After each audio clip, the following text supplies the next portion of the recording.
Right, what's up guys, and welcome back to my channel, and I'll be going through my intermediate journey of achieving the achievements. And for today's video I'll be obtaining the achievement called the Frost Rescue Team, which is completing Slave Master on advanced difficulty and above by only using pure frost cards. And on top of that, I'll be also trying to achieve completing the 2-player expert maps and using the pure frost. So I'll be attempting to achieve these two achievements at once, and this is how I'll be running my Slave Master pure frost.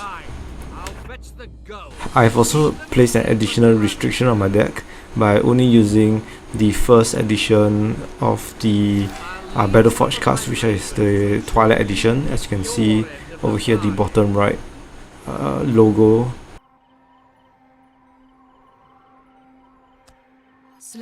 And first up, I will summon a couple of Master Archers and Frost Mage to attack this Bandit Launcher and kill off this Crossbowman, and of course the Bandit Shaman. The Frost Mage is to knock back the Crossbowman so that it will prevent them from attacking my units.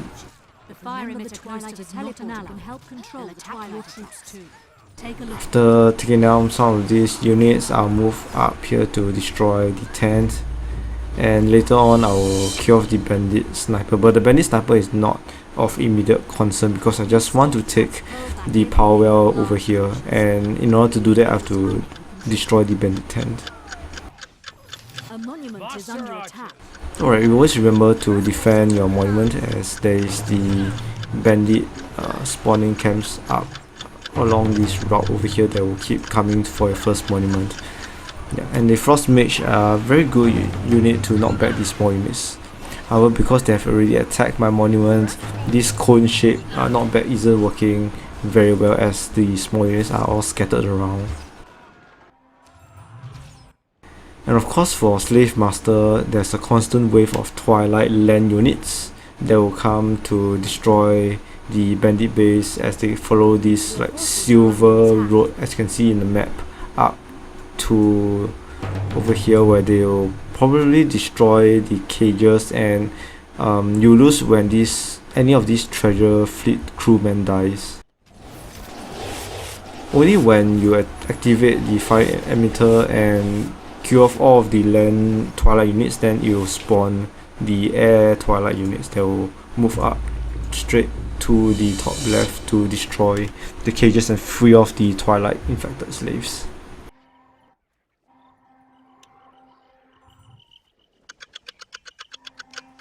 So now what you want to do is to get the power wells, because currently you want to really wait for a lot of these like Twilight land units to clear off some of the bandit bases, so you want to have as many power wells as possible so that you can gain some power.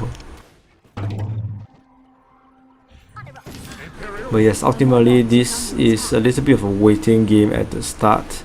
If you are not hurry for time, this is the easiest way to complete Slave Master on expert solo.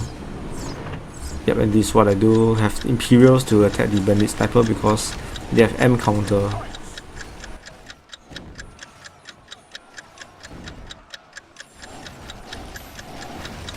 And all these Twilight units can destroy this Bandit Wizard Tower, which can be pretty annoying, knocking back your small and medium units. Yep, so while the Twilight units are coming up, I'll explain how the map will run. Basically, you want the Twilight to destroy this wall and probably get rid of some of the buildings here if you're lucky enough. If not, you have to get rid of it yourself and obtain your second monument over here. Simultaneously, the second and your third monument, you activate them together once the Twilight abominations have been spawned. Probably the second or third wave of Twilight abomination depends on how much in advance that the Twilight has gone into the bandit base, and then from there you will estimate when you will obtain your monuments. And this is the first wave of the Twilight abomination. So it's really a lot of waiting game here. I will really fast forward and maybe just watch them destroy the bandit bases. Yeah, and for this one, you are pretty lucky. The Twilight Abomination help you to destroy the bandit artillery, so that when your units come through this gap and getting your monument, you won't be attacked by the bandit building at all. So it's very useful.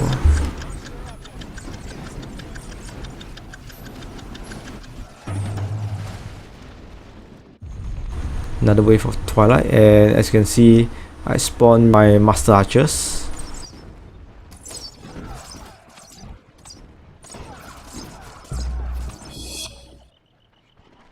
Right, another master archers, getting my wells and monuments here.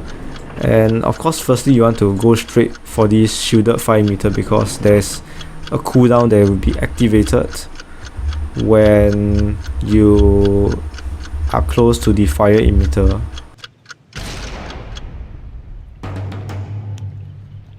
And yep, when you use the fire emitter, the twilight units will die. However, you should really place the Twilight Abomination at closer to the fire emitter, so that it can take in damage and be killed off. Yeah, so this is what I do to make sure I lure it in and it will die. And now that it's gone, the next wave would be the air units. Of course, I have my third op now, because I obtained my second and third monument over here. Got some Avatar of Frost to quickly take down the bandit camps. Of course, always beware of these stupid little small bandit units. I think from here then on, once you get your third op, it's a breeze to get your fourth op, which is over here. And once you got your fourth op, make sure to get ready to build your defenses soon over at the bottom, because after clearing off this base, there'll be a twilight manifestation that spawns at the portal, and constant enemy units will come attacking your bottom monument base.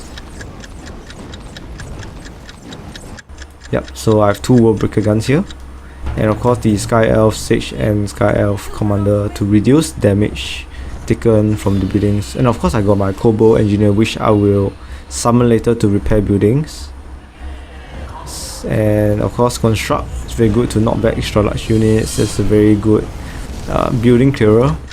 And what you need to do over here, right outside of this portal where the scavengers are held, is to build two World Breaker guns. I have built one first and activate the heavy snowball.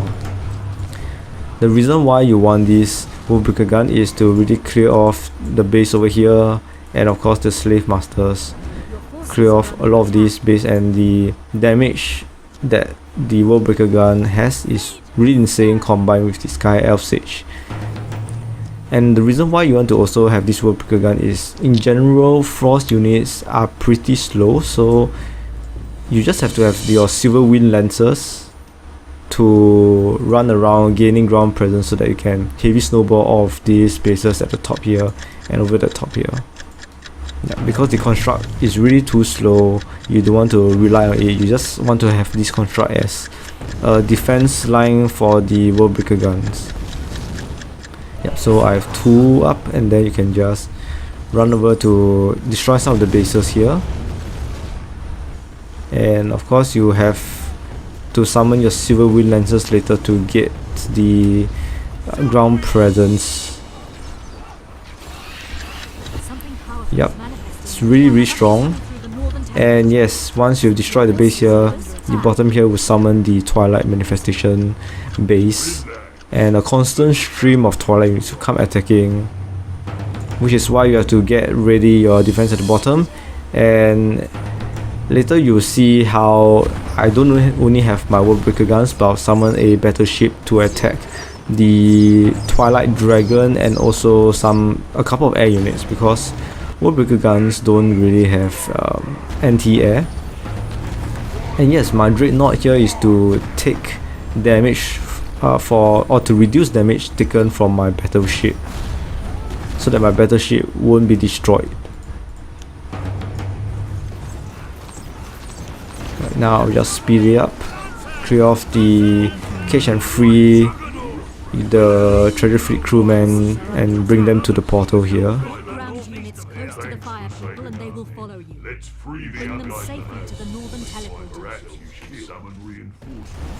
It's the battleship. Oh, it went out of the radius, so I got to bring it back in.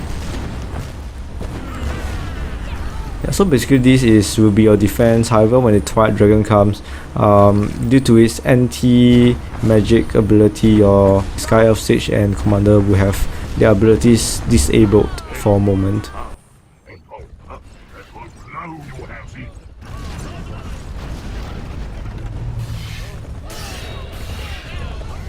Yep, and you can see here why you really want to have your Worldbreaker gun.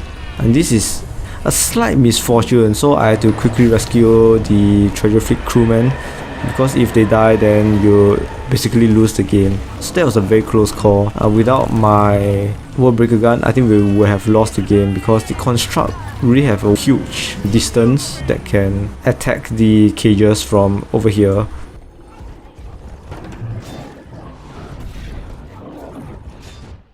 And of course the second escape is saving Mo. The Worldbreaker gun is fantastic, but of course due to its cooldown I have to cast the Maelstrom first and Shatter Ice, followed by a couple of Worldbreaker gun attacks.